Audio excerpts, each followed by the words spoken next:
let me put it on.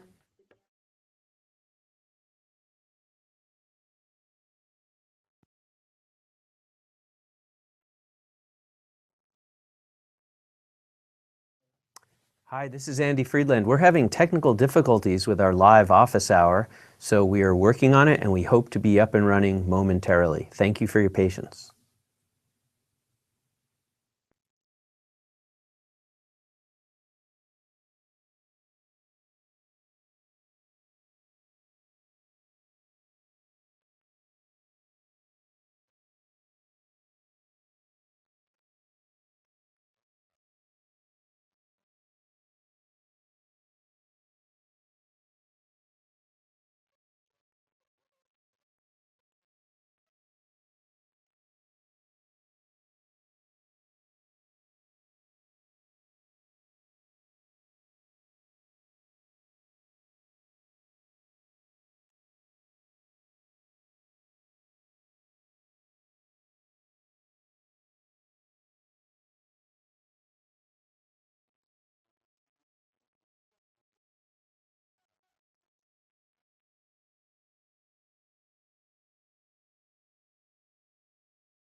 Hello, this is Andy Friedland. We are still having technical difficulties, mostly with our audio, and we're working on it, and we indulge us, and be patient, and we'll try to get going real soon. Thank you.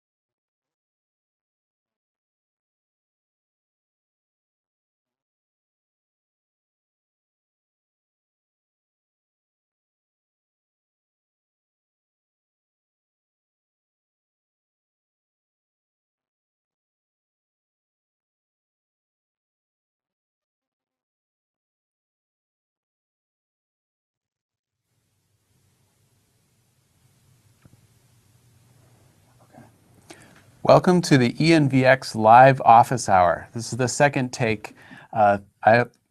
Thanks for bearing with us and finding us here in this second attempt. We had little technical difficulties, but we think we have it figured out, and we will commence now. So let me introduce myself. I'm Mike Goudsward. And I'm Andy Friedland. And there were a couple things we wanted to mention about this live office hour.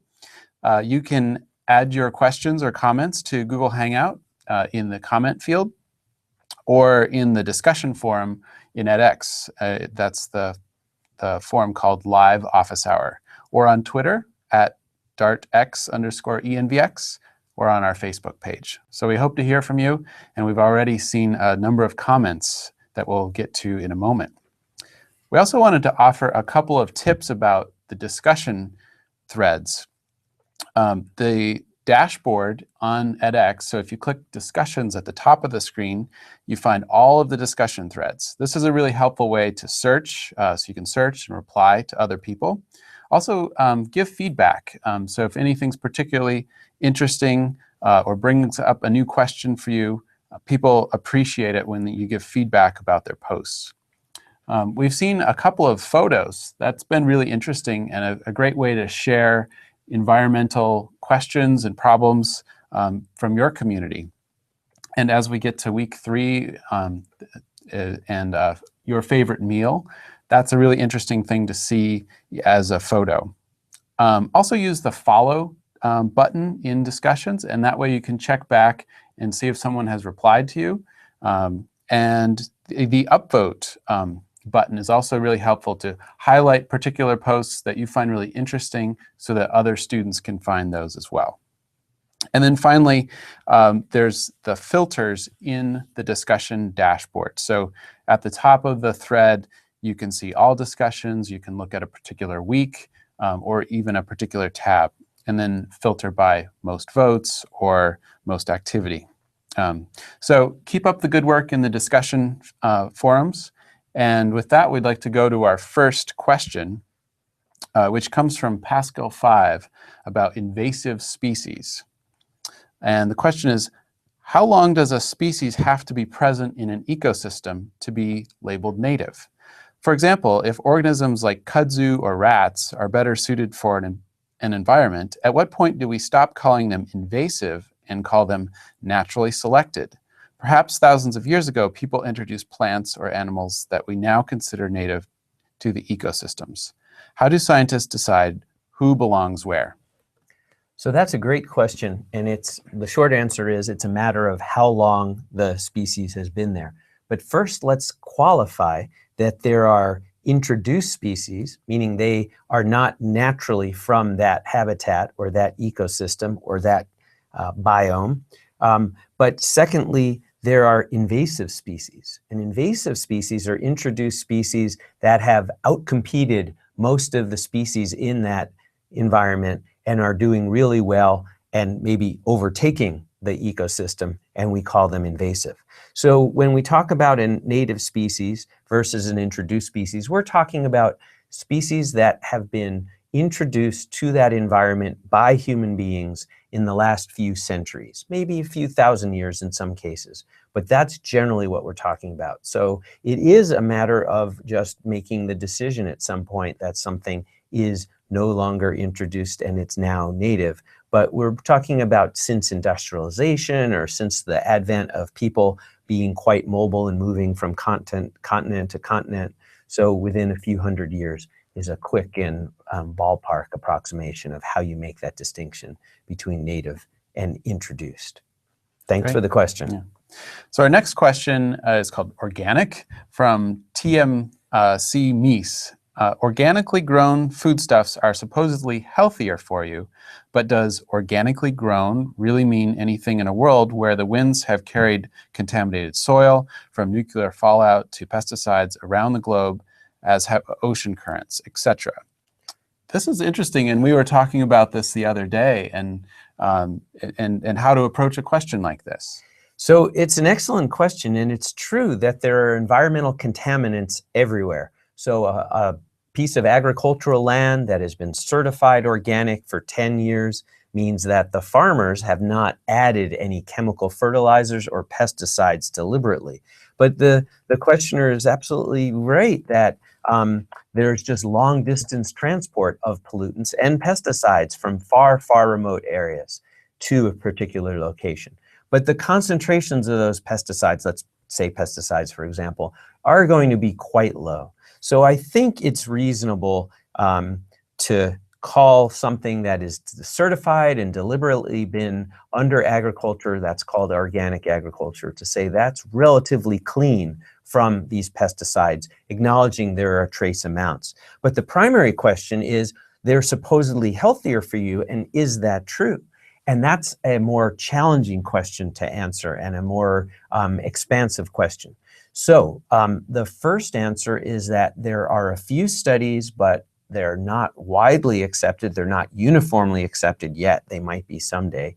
That says that food grown under organic conditions might be healthier for you in that it has lower concentrations of organic compounds, such as the pesticides that are added to certain commercial agriculture.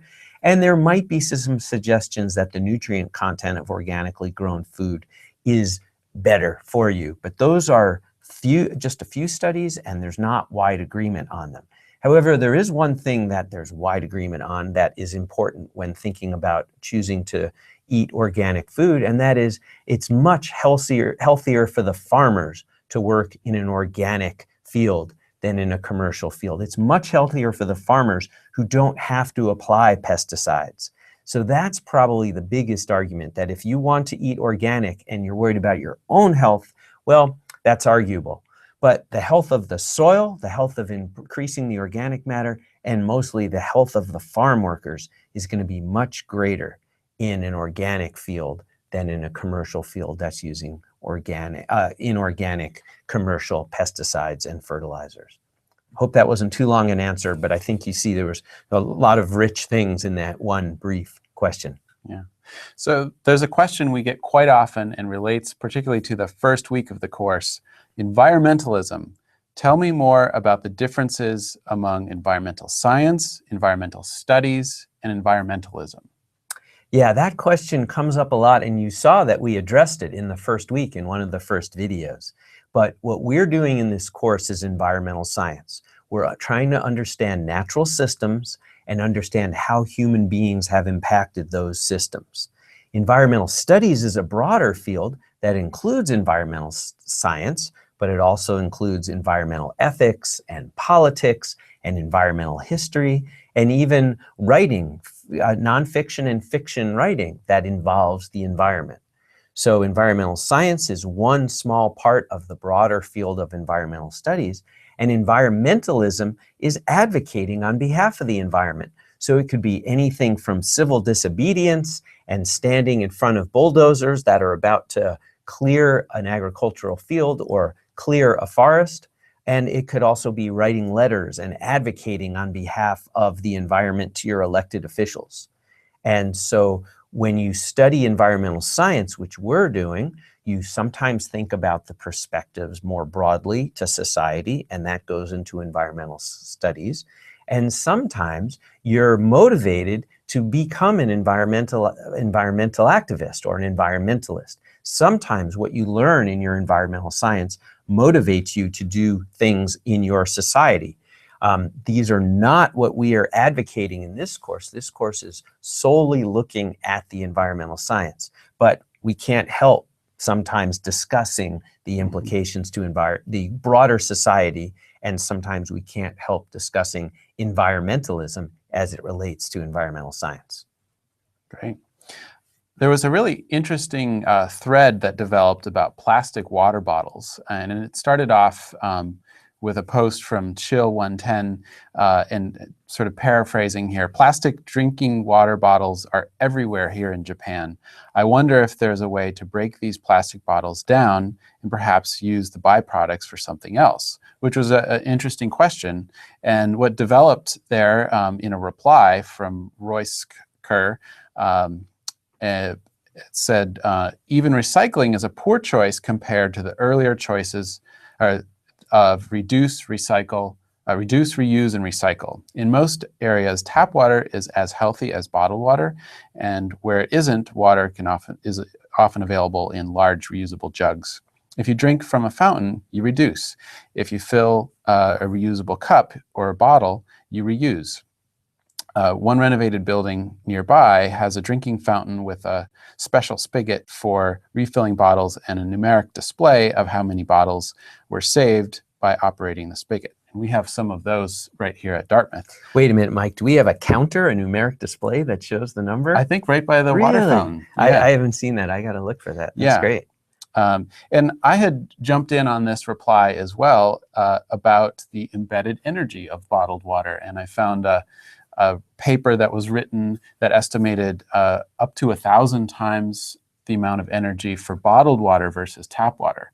So that was a sort of surprising number for me, and I'd encourage people to look at this discussion thread. Can I elaborate on that? Yeah, please do. So the point is, and there are a lot of good points in the initial question and the reply, but one of the greatest environmental consequences occurs from taking water, putting it in a bottle, and then transporting it dozens, maybe hundreds of kilometers, typically by truck.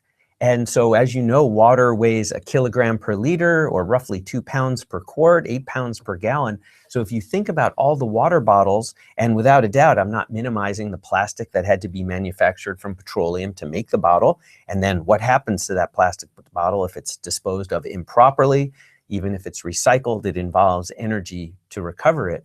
But it's the transportation of the filled water bottles that typically doesn't need to happen. If you live in a community that has tap water with a piped system, and that tap water is safe to drink, from an environmental perspective, it is much, much better. And specifically from an energy perspective, it's much, much better to use the tap water out of the faucet in a refillable bottle or a reusable mug than to purchase and use large amounts of bottled water.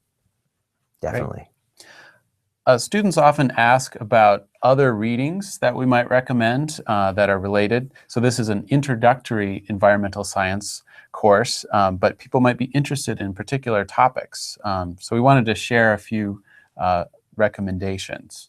Yeah, so these are discussed briefly in some of the opening segments to the later weeks, but one in particular you wanted to bring out, if you're interested in the food discussion, The Omnivore's Dilemma, A Natural History of 4 Meals by Michael Pollan is a great book that can be picked up, and you can read about a lot of discussions related to organic food and commercial food and eating beef versus eating vegetables. And Michael Pollan has a number of books since then, but that's one that you can definitely take a look at if you want to.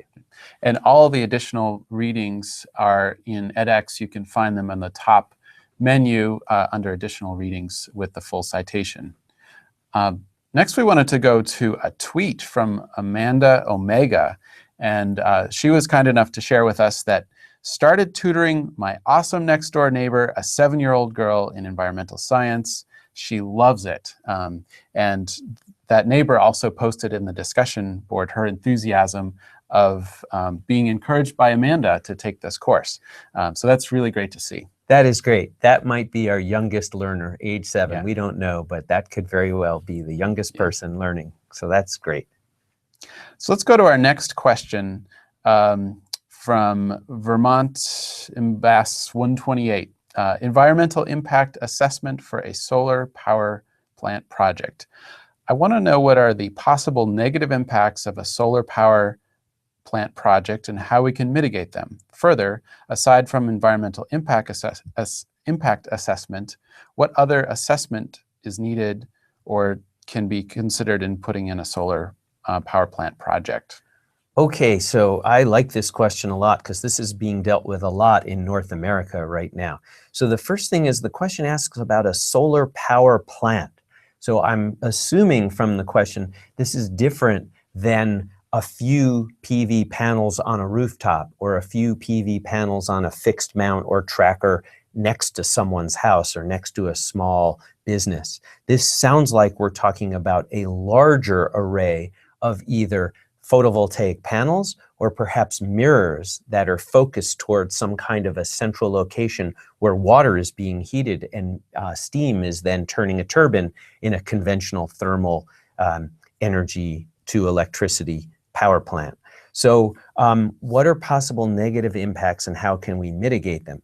Well, in the large areas where you're putting these solar collectors or mirrors, you're not getting any sunlight reaching the ground, so the net primary productivity of that land is going to decrease.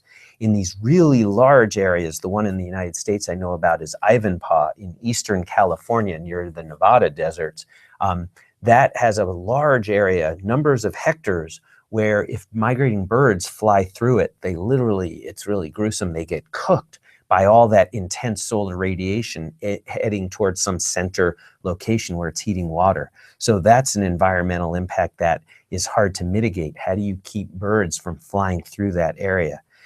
The other part of the question is also a great one to discuss. What other assessments need to be considered? And that's talking about the visual impact and the idea that people might not like to have a large solar array near them. And that's taking place right here, right near Dartmouth. There's a place in South Stratford and Stratford, Vermont, the Elizabeth Copper Mines. It's a Superfund site. It's a reclaimed, more or less abandoned mining area that can't grow anything. And people are proposing to put a large number of PV panels. And some neighbors are objecting to the fact that they might see them from their house. And they're wondering how that might affect their property values. These are neighbors who are already in close proximity to a Superfund site. And so they already have some matters to consider. And here now they're worried about mirrors or reflective material, how that's going to change things. It's a difficult question. One would think that an abandoned Superfund site is a great location for putting PV panels and generating solar electricity. But as we're seeing in a local to the Dartmouth campus, this is becoming an issue. And that discussion is taking place in many locations around the world. Thanks for that question. Yeah, that was a great question. Here's one that comes up quite often and relates to a choice that we make here in the United States every time we go shopping: paper versus plastic. The question I'm curious with is your stand on the use of paper bags or plastic bags.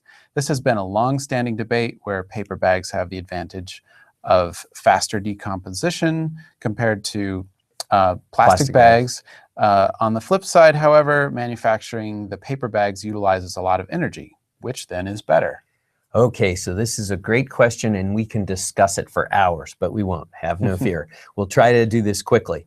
The best answer is use neither and bring a canvas or some other kind of reusable bag and say no to either paper or plastic. And that's that great example in the environmental sciences where there's a false dichotomy. You're given the choice. Do we want to get more electricity from a nuclear power plant or a coal burning power plant? And very often you can say, use neither, try to conserve, try to reduce your use of electricity, increase the efficiency of your electricity use, and maybe then consider some other alternative generation source if you can. So in this case, the short answer is use neither. Now, if you truly are in a bind where you have to use one or the other, then there are many reasons to consider. Decomposition is a little bit of a red herring, if you will. Most things that go in landfills don't decompose. So putting plastic or paper in a landfill, it almost doesn't really matter. One of the bigger issues is that plastic bags are lighter. So transporting plastic bags, which often is a big part of the whole system analysis from cradle to grave of paper versus plastic, you can transport more plastic bags because they're lighter than paper bags. So for a given amount of fuel, you can transport more plastic bags than paper bags. So sometimes that's something that will weigh your decision. Paper bags are coming from a raw material, pulp from trees. Plastic bags are coming from a raw material, petroleum. So those are challenges. Me personally, I like using paper bags for other things. So when I do bring home a paper bag from a grocery store, I'll get many uses of it before I recycle it. So that's another consideration. And finally, as Mike mentioned at the beginning, there are lots of countries where you don't have a choice of either. They're not given out freely the way they typically are in many locations in the United States. Great. So here's a question that just came in from someone who's watching live, and based on our earlier conversation about invasive species. And this was also a popular question the first time we offered this course earlier this year in February. And the question from Iceberg 23 says, I'm watching the live hour, and under the definition of invasive species, are not humans an invasive species? Wow, that's a tough question. It is. We could talk about that for a while. Yeah. So there's a perennial debate about whether human beings are part of ecosystems or external to ecosystems. And the argument certainly can be made that at one time, humans were part of the ecosystem. And so the answer would be at a certain time, no, human beings are not an invasive species.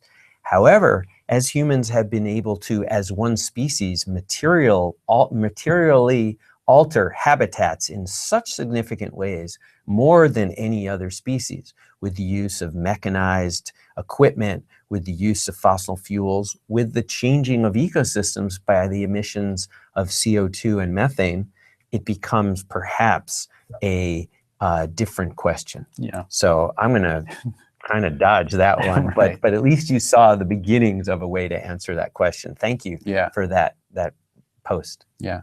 And another one that just came in from Mina, I'm a bit confused on how humans affect the nitrogen cycle. How does the whole fertilizer thing work?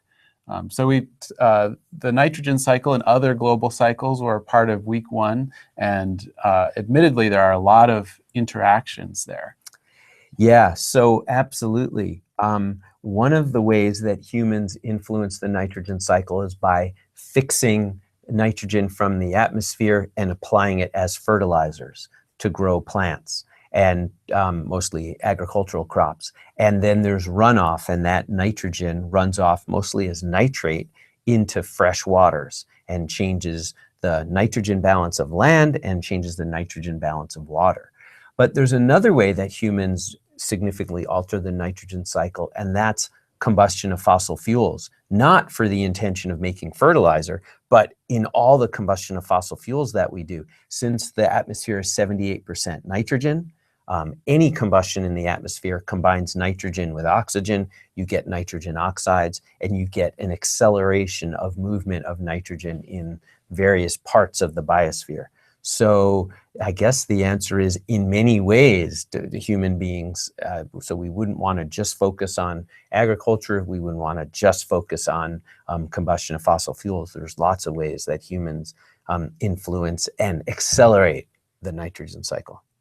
Great. Well, that's we're about at a half an hour, and we really appreciate your questions. We're nearing the end of the first week of the course, and so keep up the good work. In just over a week, on June 29th, the second half of the course will be released, and we are encouraged by your discussion posts, so keep them up. And we'd also like to thank a few people, everyone at the Jones Media Center here at Dartmouth College. We have this wonderful studio to use. Also, Mike Murray, who was behind the camera, and Adrian Gauthier, who was switching and watching your questions come in. We couldn't have done it without them. Yes, thank you to everybody. Thanks, Mike, for participating in this with me. And thanks to all the learners for participating in the discussion forums. And we recognize some of you might be watching this later on. And so thanks to the people who are watching it live, and thanks to the people who watch this in the days to come. And do look for that second batch of course material, what we originally called weeks 4, 5, and 6, which are being released in late June. Did you say the 29th, Yeah. we think, and it's up there on the website. Yeah. Thank you very much.